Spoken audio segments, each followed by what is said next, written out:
WDAF, Kansas City. Dan Henry, WDAF Local News at 11. The outlook for Kansas City, a chance for thunder showers. Kansas City, Missouri police have one suspect in custody in connection with a shooting on the street at 33rd and Troost. 2 women were injured. They have been identified as 30-year-old Joan Oglesby of 2139 East 15th in Kansas City, and General Hospital lists her condition as critical, with gunshot wounds in the chest and stomach. The other is identified as Kay Sue Hammond of 5814 Olive in Kansas City. Hospital authorities say she is in fair condition with gunshot wounds in the pelvic area and right leg. The identity of the suspect in custody in connection with the incident is not known. Police are still investigating. A class action suit against the Kansas City, Missouri Board of Education and the Kansas City Teachers Union has been filed on the docket of U.S. District Court Judge Elmo Hunter.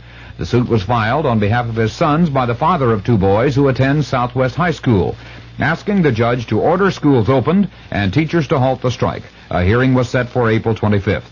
Norman Hudson, president of the Kansas City Teachers Union, sits in jail tonight, his first in a 10-day contempt of court sentence, and all negotiations between teachers and the board are being handled by a federal mediator. In Kansas City, Kansas, teacher talks are to resume immediately, according to Superintendent of Schools Dr. O.L. Plucker, but negotiations between the NEA, representing Shawnee Mission teachers, and that district school board appear to have been stalemated, with teachers apparently demanding more than the 10.5% increase reportedly offered by the board. WDAF News Time, 11 o'clock.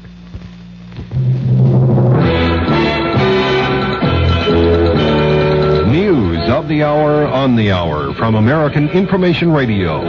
This is Richard Wall from Los Angeles, and at this hour, some black police officers in San Francisco have joined the protest against the stop and search policy in the Operation Zebra hunt for the killer of 12 whites. A member of the group, Officer Jesse Bird, announced, "We are just as much concerned about the apprehension of this individual or individuals as anyone else. But we do not approve of the Gestapo-type tactics that are being used. We do not approve of people being stopped and frisked at random. We can only view this as another type of harassment." Officer Bird's objection came as 5 black civic leaders filed a class action suit saying the tactics of searching blacks who match the zebra killer's description in San Francisco are unconstitutional. A Statue of Liberty takeover. That story coming up.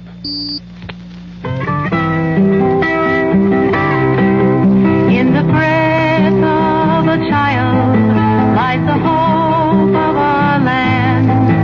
On the lips of a child rests the poem tall and grand. In the heart of a child is the peace that we have planned. And the breath of our children is a gift from God to man.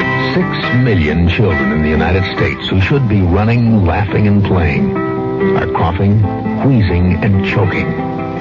6 million boys and girls are suffering from serious lung-damaging diseases. The National Cystic Fibrosis Research Foundation needs your help to help them. In the breath of a child lies the hope of our land. A group calling itself the Attica Brigade has taken over the Statue of Liberty in New York and promises to stay the weekend, demanding impeachment of President Nixon and protesting what's called social injustice in the U.S. President Nixon is spending the night at Camp David in Maryland. Earlier, the president went for a dinner cruise aboard the yacht Sequoia on the Potomac and then stopped by the home of his daughter Julie Eisenhower in Bethesda, Maryland. Mark Felt, former associate director of the FBI, says the White House asked him to issue news releases on Watergate that he considered improper for the FBI to be involved in. Felt ran the FBI after J. Edgar Hoover's death. The defense has rested its case in the perjury conspiracy trial of John Mitchell and Maurice Stans in New York. The prosecution will present rebuttal witnesses Monday. Israel and Syria disagree on losses in the first major air battles in the Mideast since the October War. But there's a warning about the consequences of the increasing escalation of the Golan Heights fighting. Correspondent Andrew Mizels reports from Tel Aviv.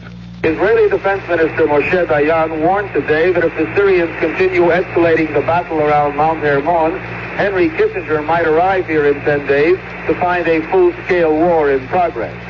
Dayan issued the warning in a television interview, which I watched here in Tel Aviv. It came on the eve of the heaviest day of fighting yet, a day in which Israel reported its first battle losses in the air, 2 warplanes shot down by ground fire. Dayan said that if Syria continued trying to capture territory, Israel would feel free to do the same. Andrew Mizels, ABC News, Tel Aviv. Japan has signed an agreement with China for mutual airline service. The nationalist Chinese on Taiwan have threatened to end their aviation agreement with Japan because of the arrangement between Tokyo and Peking. Government economist Gary Seaver says inflation will remain a serious problem in the U.S. Seaver's remark followed release of figures showing the cost of living rose 1.1% in March, raising the 12-month increase in consumer prices to 10.2%. The Chicago Tribune has an announcement of interest to nostalgia buffs. The Tribune says it will bring back the original Orphan Annie cartoon strip starting Monday.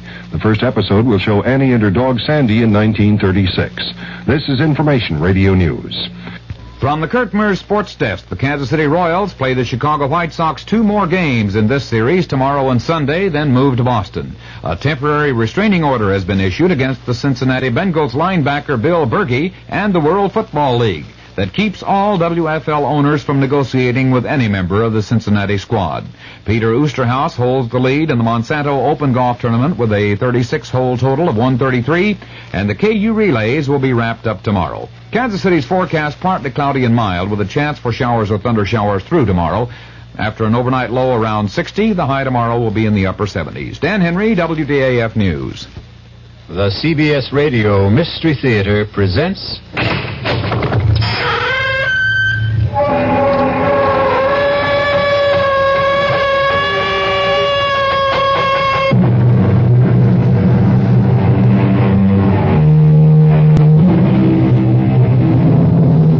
Come in. Welcome. I'm E.G. Marshall. Welcome to the fear you can hear.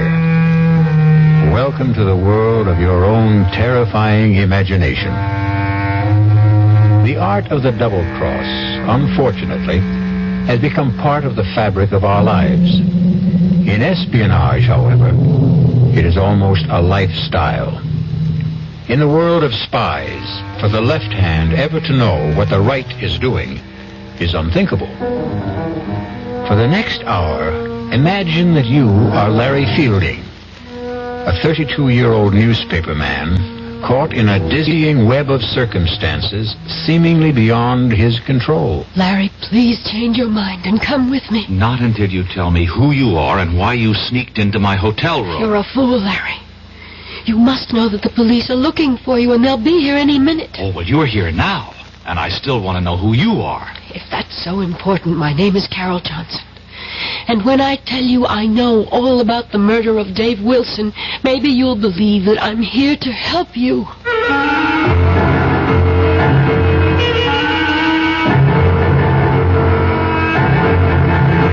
Our mystery drama, The Lady Was a Tiger, written especially for the Mystery Theater by Murray Burnett, stars William Redfield.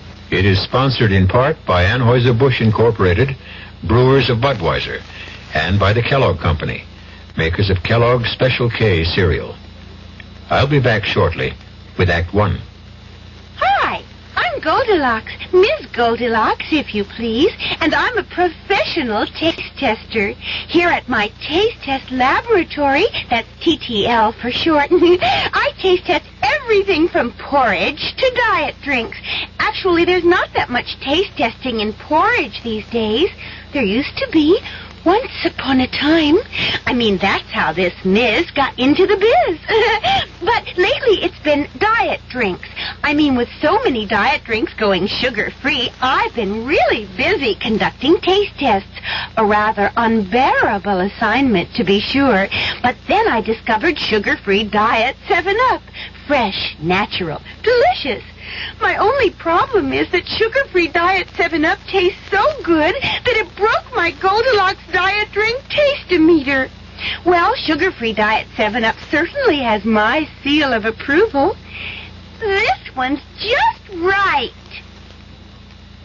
Don't let anyone con you into thinking it's wrong to turn in a heroin pusher. You're not ratting. You're doing your part to wipe out one of the most insidious epidemics racking our country today. So don't let anyone kid you If you really care about the quality of life, if you really care about improving society, you'll do everything you can to get the heroin pusher off the street and into jail where he belongs. If you have information about a drug pusher, use the heroin hotline. The number is 800-368-5363. That's toll-free from anywhere in the country. The number again is 800-368-5363. A trained operator will answer your call, take your information, and pass it on to experienced federal agents who will investigate. You'll make your own special contribution toward helping us wipe out what President Nixon has called public enemy number one. Call 800-368-5363.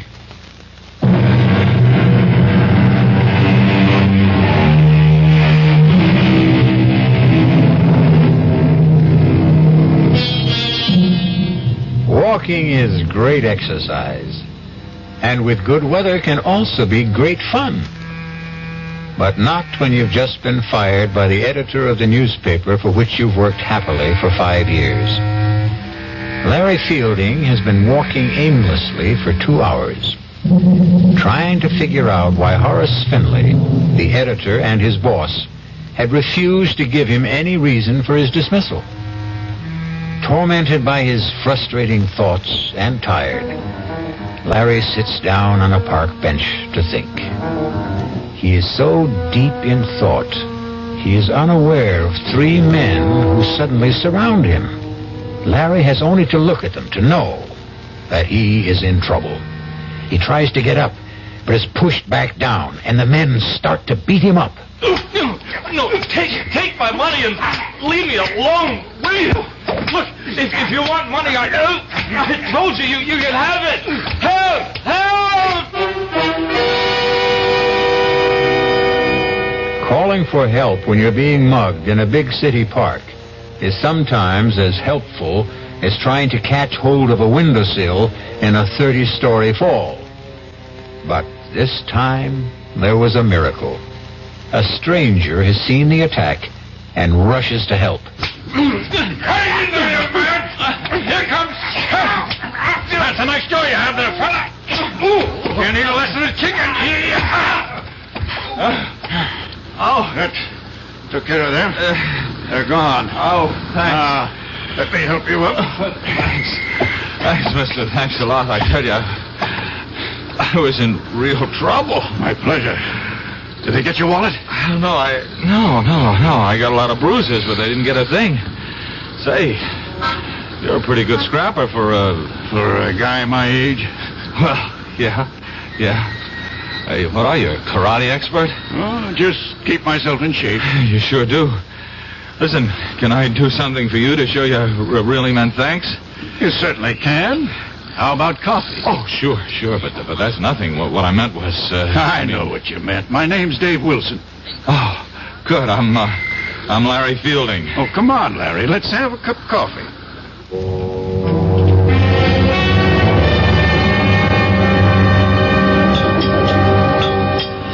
You know, I still can't get over the way you tore into those guys. I was a commando in World War II. World War II? Did you think I was in the Civil War? No, I didn't mean that. It's just... Well, to a young fellow like you, World War II might as well have been in the last century. It was only 30-some-odd years ago, you know. Oh, I know. After all, I was in the newspaper business. Yeah, that stuff which you told me about losing your job. What are you going to do? Oh, I don't know. Look around for another one. What bothers me is the way my editor let me go. No explanations. You know, we were friends. You'd think he'd at least tell me why he fired me. Those things happen. Stop torturing yourself and begin making plans. No, not until I get this thing straightened out in my own mind. I think I'll call my editor at home tonight and... I've got a better idea. Go out and get drunk, huh? Nope. How about a trip to Paris? Are you putting me on? I'm serious. Well, what are you? A scout for contestants for some kind of TV quiz show? No, I am a man sitting on $200,000. What? And I need a guy just like you. Now, look, I'm a newspaper man. Anytime a stranger starts talking about a trip to Paris and a couple of $100,000, I, Walk away without even listening? Yeah. Even if the man just happened to maybe save you from being mugged, robbed, and beaten up? Okay, all right, I'll listen, but believe me, that'll be it. Fair enough.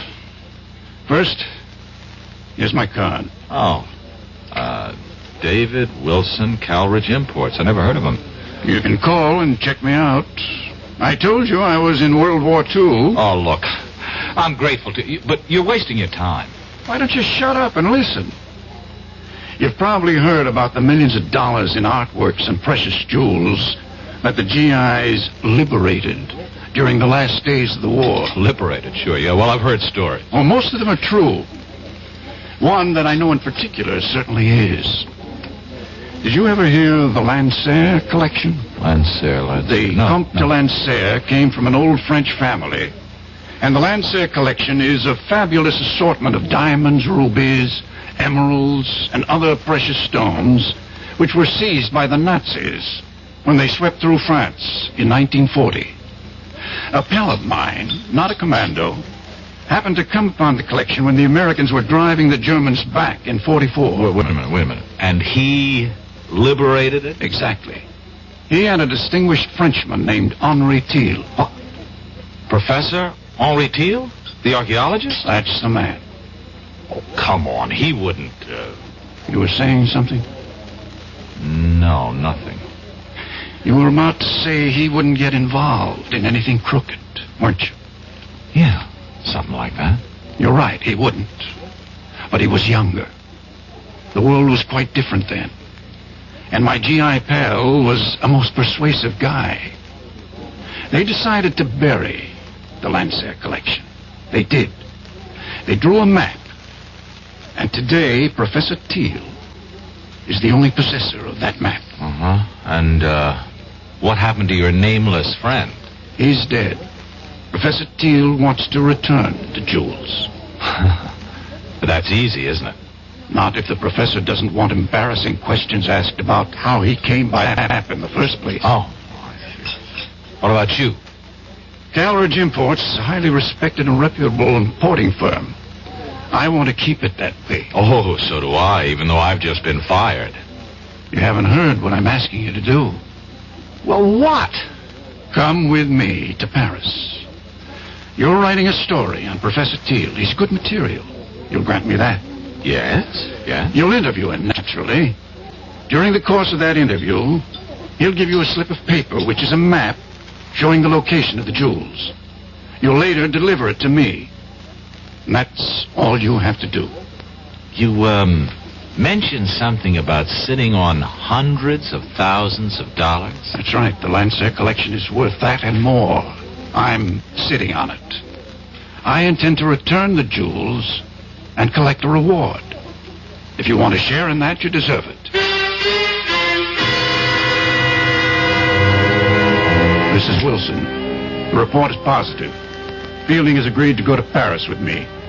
He bought the story about picking up a map showing the location of the Lancer collection. Operation successful.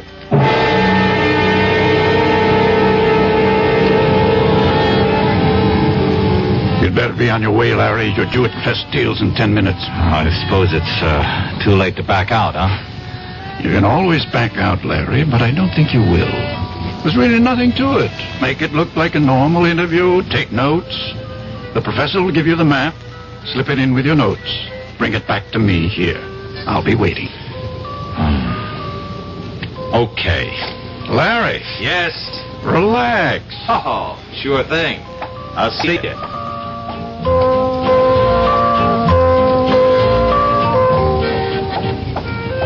Would Monsieur mind if I join him? I wouldn't mind at all, but I don't think I'm what you're looking for. Oh, but Monsieur is exactly what I seek. Exactly. And just what is it you're seeking? To warn you that you are in grave danger.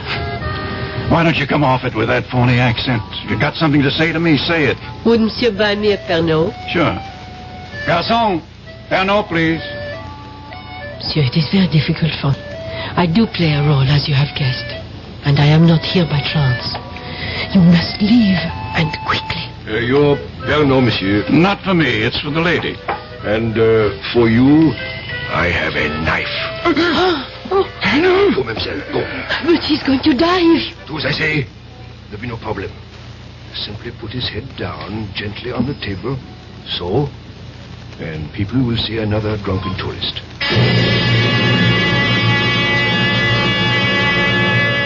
Your name is Larry Fielding. You're 28 years old, and you're feeling marvelous. You've just completed a fascinating interview with Professor Henry Teal, and you have the paper that you're going to hand over to your friend who's waiting at Les Deux Magots. You see him at the table where you left him. His head is down, but you're not concerned. Dave, wake up. I saw the professor. What? Monsieur, what has happened? Well, I don't know. I came back to meet my friend.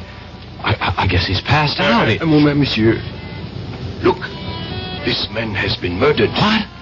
Stabbed to death. You will wait here for the police. I will not. I'm getting out of here.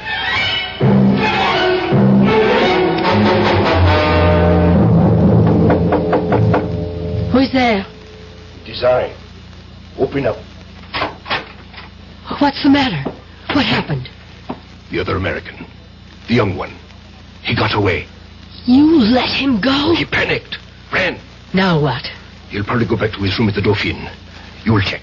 But aren't the police looking for him? I hope so. I gave them a complete description. And what do I say to them if they find me in his room? Calm, a beautiful young lady like yourself.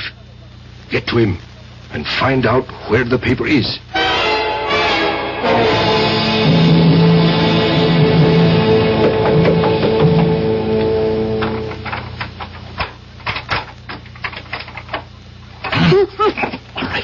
All right. Who are you? If I take my hand away, you promise not to scream? Right? Okay. Now, why have you picked the lock into my room? Never mind. You have to get out of here. Not until you tell me who you are. If that matters, my name is Carol Johnson. I've been sent here to help you. Oh, sure. I know about the murder of your friend. Wait a minute. Sent by whom? I'll answer your questions while we're on the way. On the way to where? Safety. I don't need to run. I didn't kill anybody. I'm not about to take off with a strange girl, particularly not one who's equipped with skeleton keys. Oh, suit yourself. Goodbye.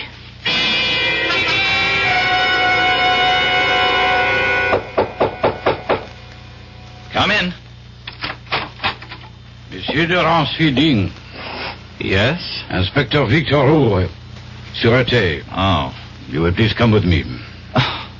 What for? Suspicion of murder of another American? Monsieur David Wilson. Inspector, listen.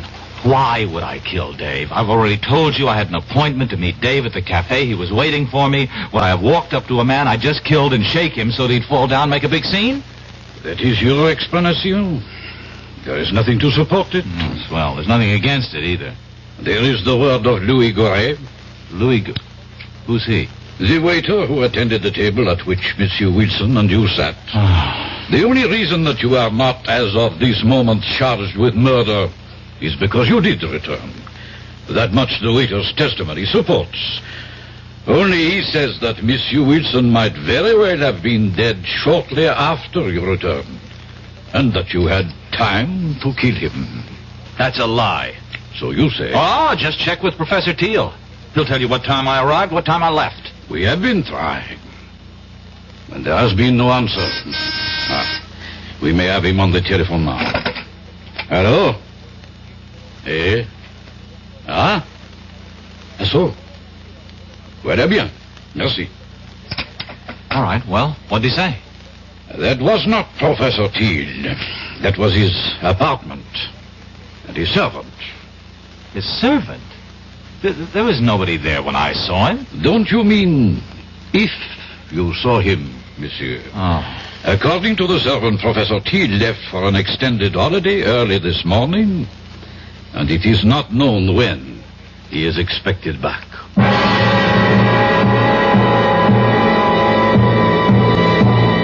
Your name is Larry Fielding. You're 32 years old, and you find yourself in prison in Paris, accused of murder.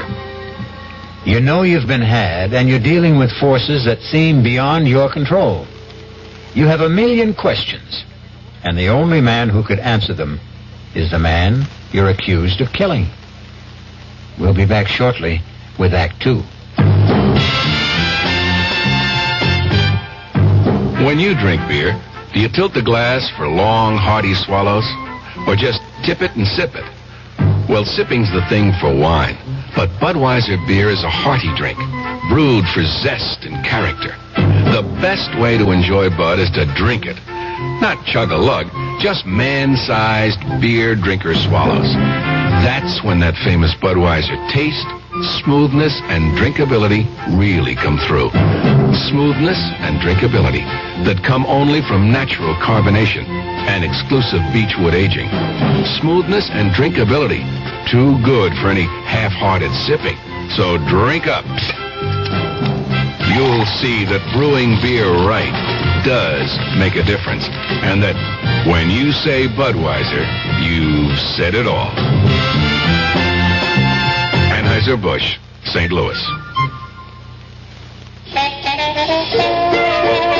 In 1919, someone had a big idea. Let's help youth understand big business by starting them in small businesses of their own. And Junior Achievement was born. Each group elected a board of directors, chose a product, set up a production line, sold stock, and went into business.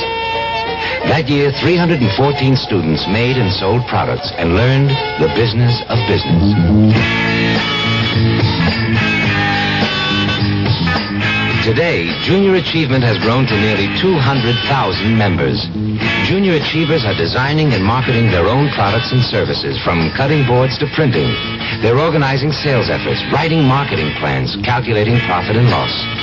Running these small businesses helps Junior Achievers understand how big business works. Support Junior Achievement, where youth learns the business of business. Call your local Junior Achievement office.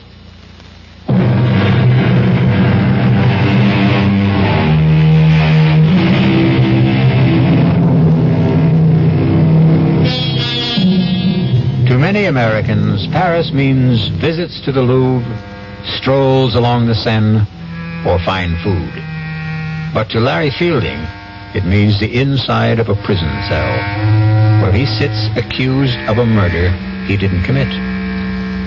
Fielding knows he's been caught up in something that involves more than the recovery of some stolen jewels. However, what he doesn't realize is that he's the key pawn in a deadly game, and the players are about to make some moves. Come. I don't think it's smart to have me come here so often. I would not have sent for you if it were not necessary. Do you still believe that Fielding knows nothing about the operation? I do. Then where's the document? Well, we don't know he ever had it, do we? We know he visited Thiel. We know that Wilson waited for him at Les Dumagots. We know he came back there. I think it is safe to assume that he was carrying the plans. And he didn't have it on him when he was arrested. Roger arranged to be there when Fielding was brought in and searched. He says there was nothing on him. But he wasn't picked up right away. Exactly. He eventually went back to his hotel room, as you know. I believe he has the paper and that he has somehow managed to hide it. Oh. It does us no good in prison. We shall have to arrange to have him released. And how do we do that? We don't. You do.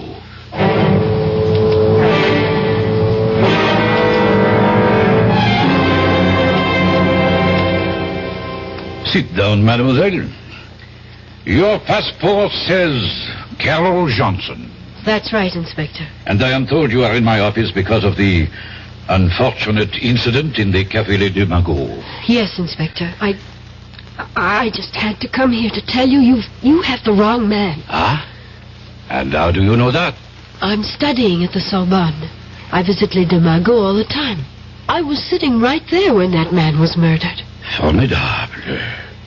You saw a man murdered and you did nothing. Oh, at the time I didn't know it was a murder. I just thought the man had too much to drink or was ill. But the reason I know that you've arrested the wrong man is that the murdered man was dead before this young American Fields Fielding. Yes, well, the man was dead before Fielding ever got to the table. Fielding came and shook him, and that was when it was discovered that he was dead. I'm prepared to swear to that, Inspector. Of course you are prepared to swear to this story that you have just told me. Why not? It's the truth. Of course, mademoiselle. Why would a beautiful young lady like yourself lie to an inspector of the sûreté? I'm not sure that I like the way you say that, Inspector. But everything will be all right if you release young Fielding. You have told me you will swear to this statement of yours in court. Therefore, I have very little choice. Ah, good. But, mademoiselle, I have been a police officer for 20 years. Long enough to know that witnesses who appear late with an alibi for an accused murderer often have reason. Oh, that's ridiculous. And I also wish to warn you, mademoiselle, that the Sûreté considers this a very much open case. That is the business of the Sûreté. Au revoir, Inspector.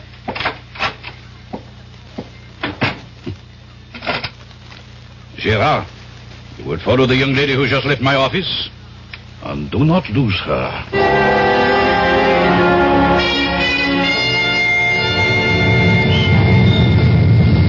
Hello there.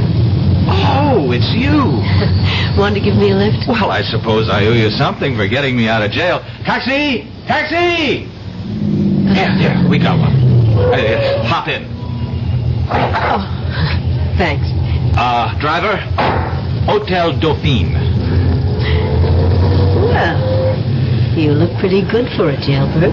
You look pretty good yourself for... Come to think of it, what are you? An American girl in Paris trying to make a living. What are you? An American in Paris in need of a bath, a drink, and some food. You know, you're not bad looking. Oh, thanks. While we seem to be exchanging compliments, can I say you're about the best-looking girl I've seen since I've been here? Thank you. Now that we like each other so much, don't you think it's time we started telling each other the truth? Yes, I'll buy that.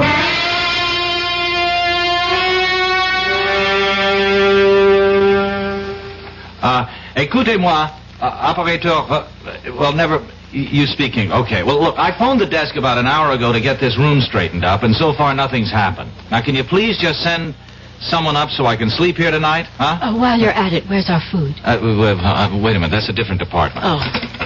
I'll have to call room service again. Oh, maybe you won't have to bother. Entree. Your dinner, monsieur. Madame? Merci. Monsieur would like me to serve. No, thanks. No, I think I can handle it myself. As monsieur wishes. Wait a minute.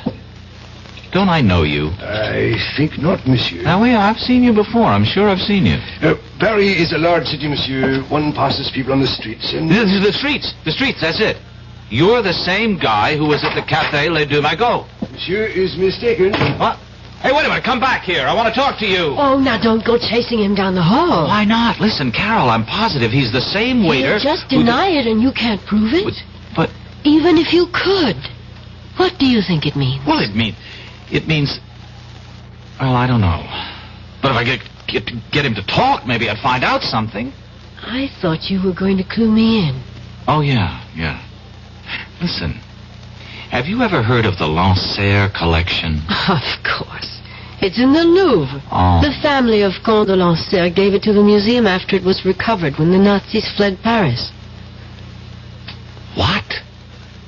Well, why does that shake you up so much? Because it can't be true. Come with me to the Louvre and I'll show it to you. Well, that changes everything. Come on. Where are we going? To the American consul.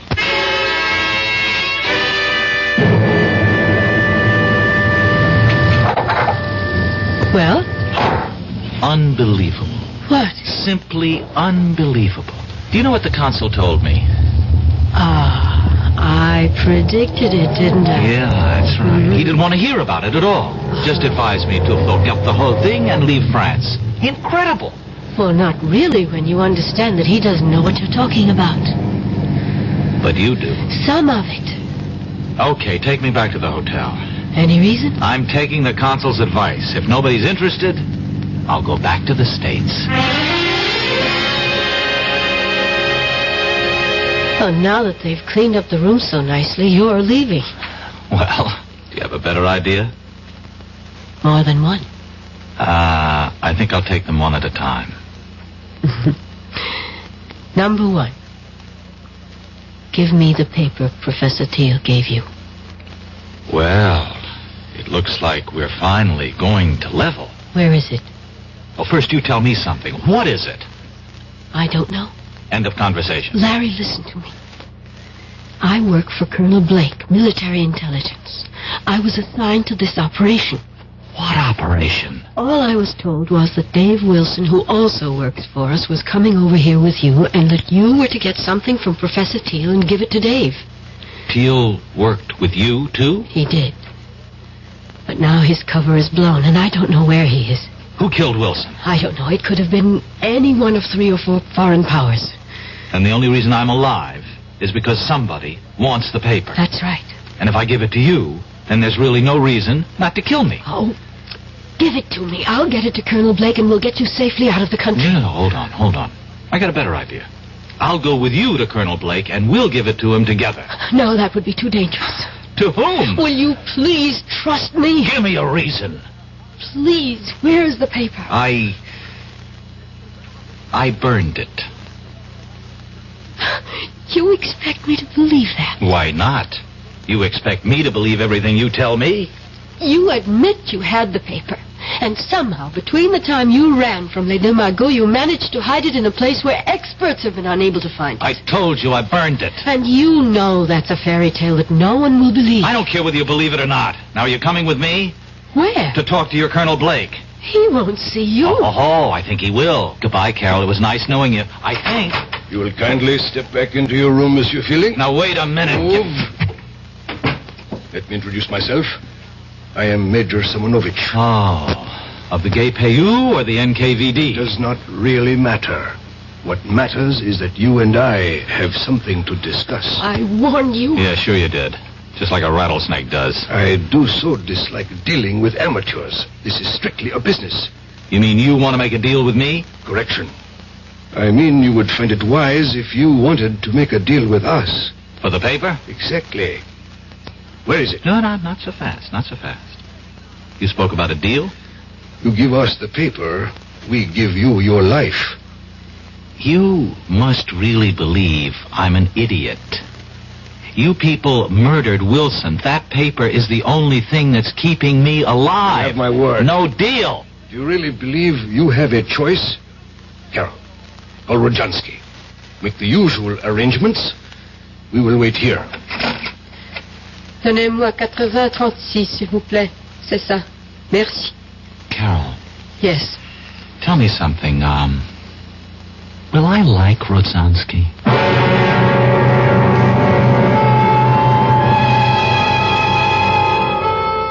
By this time, Larry Fielding realizes that he's been used. That he was never supposed to bring Dave Wilson a paper telling the location of the Lancer jewel collection. But his discoveries have only added to his dilemma. He was quick-witted enough to realize that his only hope was to hide the paper, because that slip of paper is his last resort.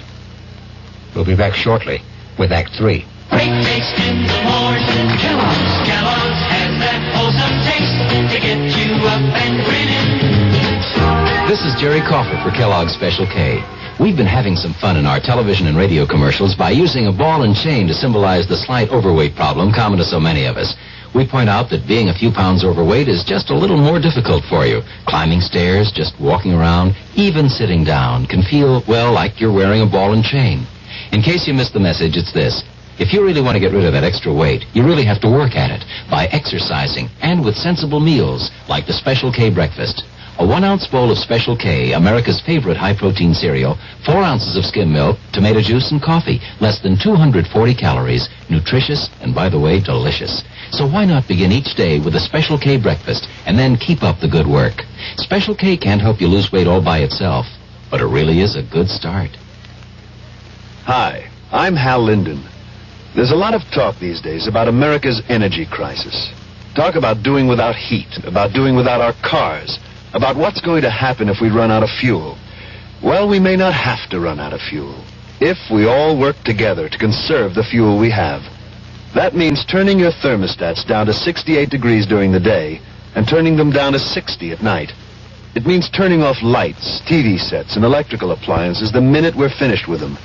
It means driving no faster than 50, starting or joining carpools, avoiding the kind of stop-and-go motoring that eats up gas by the gallon.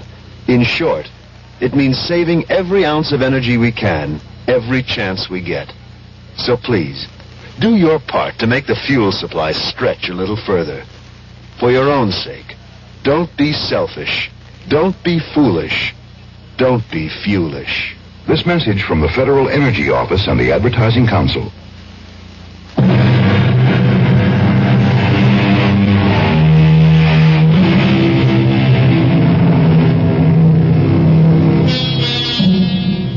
Newspaperman Larry Fielding sits waiting in his Paris hotel room, closely guarded by 3 members of the Russian secret police and the beautiful American girl, Carol Johnson. They are waiting for a man named Rozansky, who might very well be, for all Fielding knows, his executioner. You know we mean to obtain the paper. Rojansky is a doctor and a chemist. He'll be here shortly. You will be put to sleep painlessly. You'll be taken from here in an ambulance to a safe place, and there you will be injected with sodium pentothal, Fielding. You will tell us. Look, I don't suppose you'll tell me what's so important about this piece of paper? You have heard of the SAM-6 missiles, the surface-to-air weapons with deadly accuracy that we have developed and which were used so successfully in minor wars in Asia and the Middle East? Yes, I've heard of them. Good. We learned that someone whose identity we still seek has invented a jamming device which would render the SAM-6 almost worthless. We don't believe that any such system can be invented, but we do not take chances. We have reason to believe that the piece of paper that you carried away from Professor Teals has the information for building such a device. That will be Rojansky. Carol, admit him. Of course. Come in, Doctor. This is the patient. Now, look, I really don't think this is necessary. It will be easier if you don't force, young man. I don't intend to make... Hold him. Now, his arm. Hold it still. Good. You brought a stretcher? Of course. There. You'll be under in a moment, so we can leave.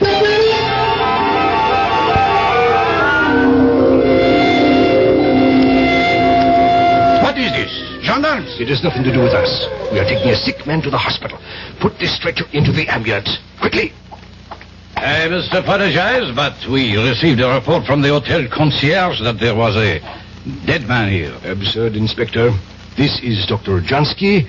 The doctor will explain this to you, Inspector. This man became suddenly quite ill. I gave him a sedative to quiet him, and we're now taking him to the Lefebvre nursing home, as you can see by the ambulance. You say he is alive? Very much so. See for yourself. Mon Dieu. I know this man. Inspector, he must receive medical attention. Of course. But I suggest that instead of taking him to the nursing home, he go instead to the police hospital. Well, that's ridiculous. He's my patient. I am afraid I must insist. This young man has most recently been released from jail, where we were holding him on a charge of murder. If he has been released, then Released, yes. But he has not been completely cleared, so... Laurent, Vivian, take this man to the police hospital.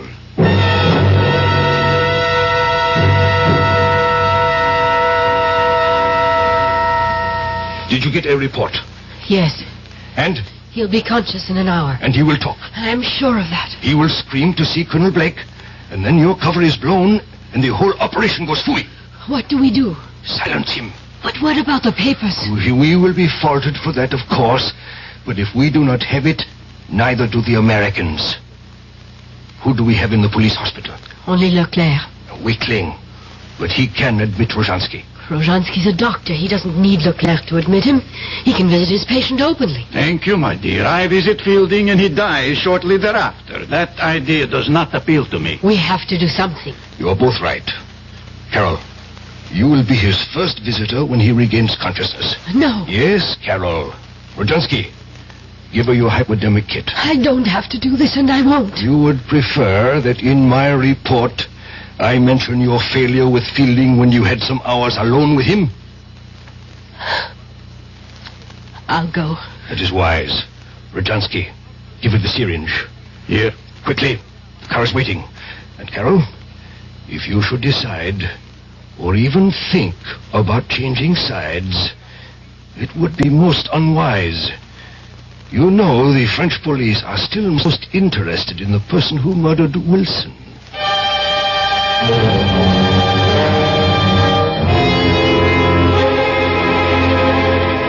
You awake now, Larry?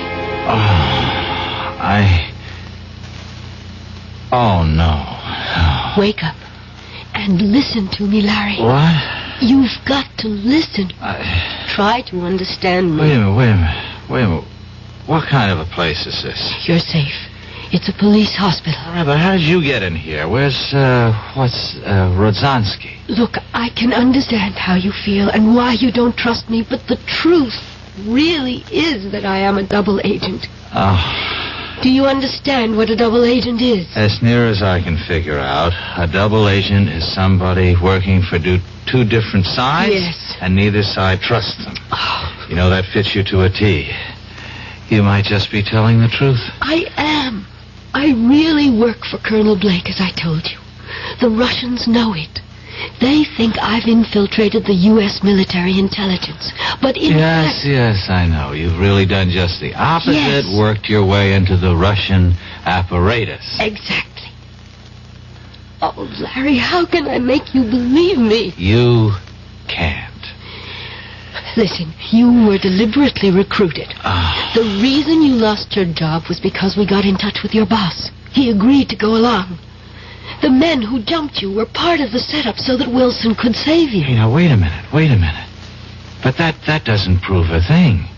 You could have learned all that working for Blake and still be with the other side and... Oh... And wait, now, speaking of Wilson, how about getting him killed? I tried to warn him, but there wasn't enough time. It was either go along with that or blow my cover and endanger the whole operation.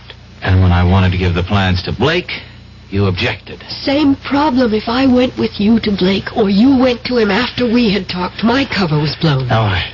Now, and suppose I had given you the plans. How would that have changed the situation? We would have had a phony copy that I would have delivered to Igor and everything would have been fine. And there's still time for me to do that. If you will just believe me and tell me where the plans are. I'd like to believe you. I really would. Please. Where are they, Larry? Get me to Blake. It's too dangerous. Look, you see this. Yeah, it's a hypodermic. It's death. Igor sent me here with this to kill you. Now, do you believe me? Wait a minute. If you don't kill me, and I guess you don't intend to, what will Igor and his friends think? Isn't your cover blown then anyway? Could be, but if I come back with the plans and say that I got them out of you without having to kill you, there's a chance they'll believe me. Well? I'm thinking. Who are you? One of the hospital guards, monsieur. Oh. Mademoiselle, you have been here some time. How is the patient? Guard. Yes, monsieur? Call Colonel Blake at U.S. Military Intelligence. Tell him I've got to see him right away on a matter of the utmost urgency. Colonel Blake? Colonel Blake. I will inform my superior. Now, you don't have to inform anyone. Just call him. Yes, monsieur. The major will be disappointed you have not followed instructions. You are a fool. I would have had the information if you hadn't come in when you did. I know what you were ordered to do. What? What's this? A moment of truth, I'm afraid, Larry. Oh, I know how highly the major regards you, mademoiselle. But I also know what he thinks of me. Tonight will change that. Give me that syringe. Here, right in your arm. Oh, you traitor. I knew. child, you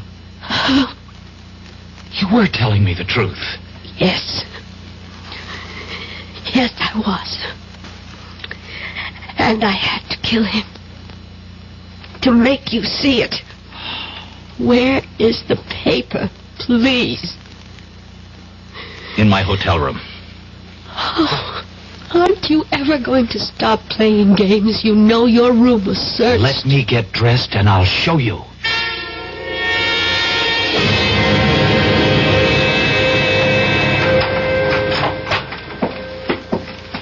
If it's not here, there's going to be the devil to pay. Don't worry, it's here. Now I'm the one who has to be shown.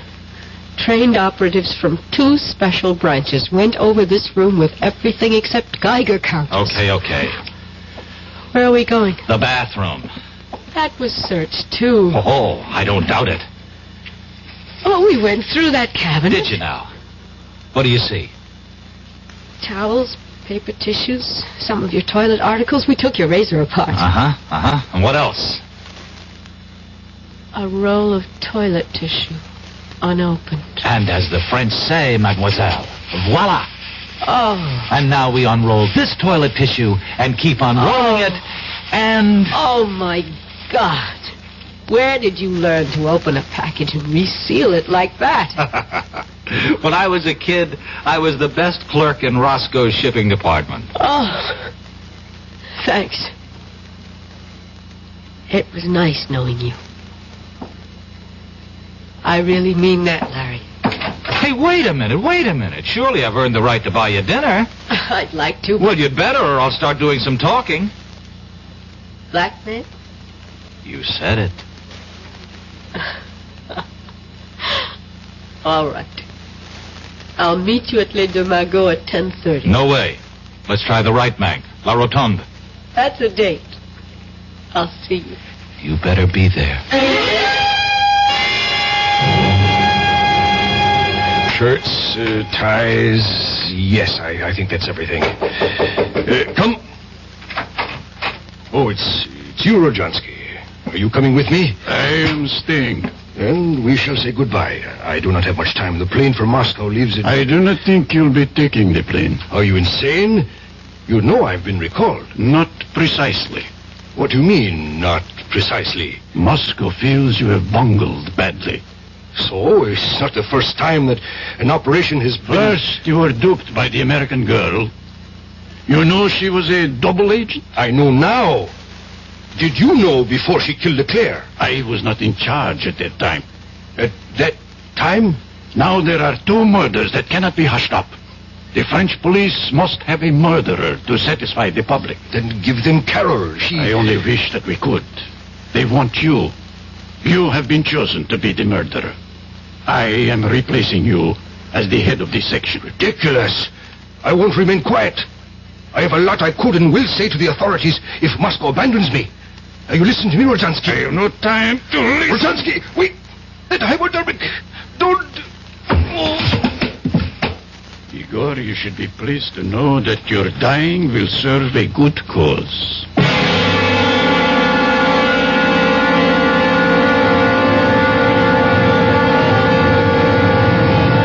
I'm sorry I'm late, but But? there were loose ends that had to be cleared up. Well, I thought maybe you decided against coming. Oh. After all, your job here is finished.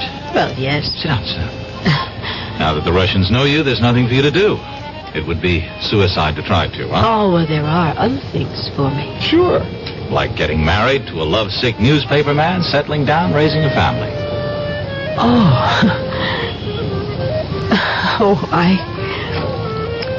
I take it I'm your first Matahari. Mm-hmm. First and only. Well, Larry, we're very different from other women. In our business, you pay dues. And they're heavy payments. I don't get it. I'm talking about sitting at another cafe on the left bank. Sitting and knowing that an agent named Wilson was going to be killed. Clumsily trying to warn him, and finally deciding that his death was the way it had to be. Larry, that's a big payment. But you can forget about it now. It wasn't your fault. No, forget about that and forget about Leclerc. Well, you had to... You see, It's even hard for you to say. I had to kill him. No, Larry, I have to keep on to justify those things. But, Carol, this... Bye, Larry. Thanks for the champagne. But our dinner. I've ordered dinner. At least have dinner with me. Oh, we both know what I have to do. If I ever change my mind, I promise I'll come running.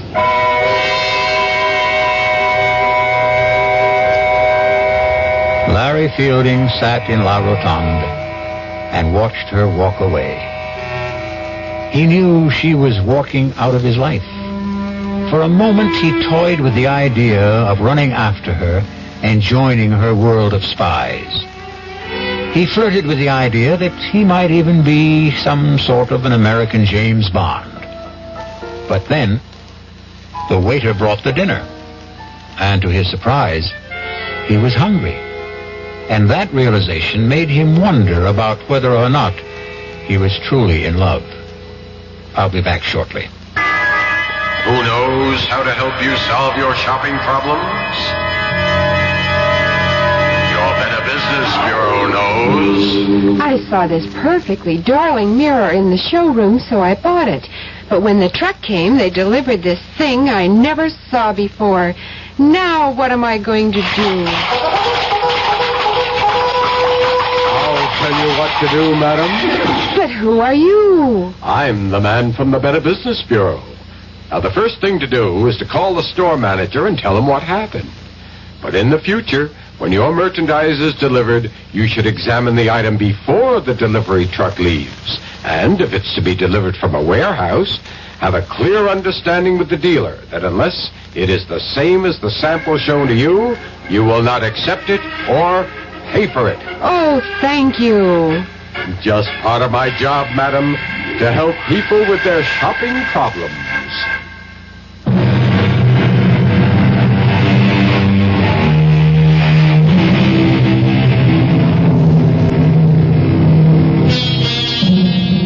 Back in New York, Larry Fielding returned to his old job.